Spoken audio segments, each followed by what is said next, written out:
ఇక్కడ భాగవతాంతర్గతం కాను, కానీ మీకు ఒక మాట చెప్తాను. ఉపపాండవులు 5గురు సాక్షాత్తుగా అంత మహావీరుల పుత్రుడు కదా, వాళ్ళు మరణించడం ఏమిటండి, అలా ఎందుకు జరిగింది అని మీకు అనుమానం రావచ్చు. మహానుభావుడు మల్లాది చంద్రశేఖర శాస్త్రి గారు ఒక చోట పరిష్కరించారు దాన్ని. విశ్వామిత్రుడు హరిశ్చంద్రుడి చేత పీడింపబడి అరణ్యములలో తిరుగుతూ తినడానికి కూడా లేక బాధపడుతున్నటువంటి రోజులలో విశ్వేదేవతలు 5గురు చూసి, ఈ విశ్వామిత్రుడు ఎంతటి ధూర్తుడు, ఇంత బాధ పెడుతున్నాడు హరిశ్చంద్రుడిని చెప్పుకుంటున్నారు.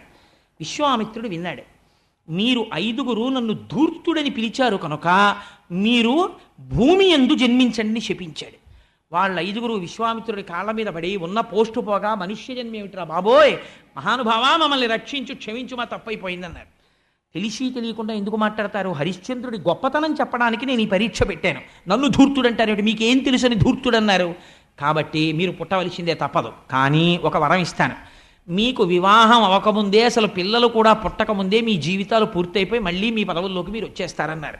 అందుకని ఉపపాండవులుగా వెళ్ళి ధర్మ సంస్థాపనార్థం కురుక్షేత్రంలో యుద్ధం చేసి వివాహం అవ్వకముందే మరణించి తిరిగి వచ్చేశారు. సరే, ఇది జరిగింది. అందుకని ఇది మాత్రం భాగవతాంతర్గతం కాదు, నేను వేరొక చోట నుంచి అనుసంధానం చేశానంతే. మీకు ఒక పరిపూర్ణమైన స్థితికి తెలుస్తుంది, అదని స్థితికి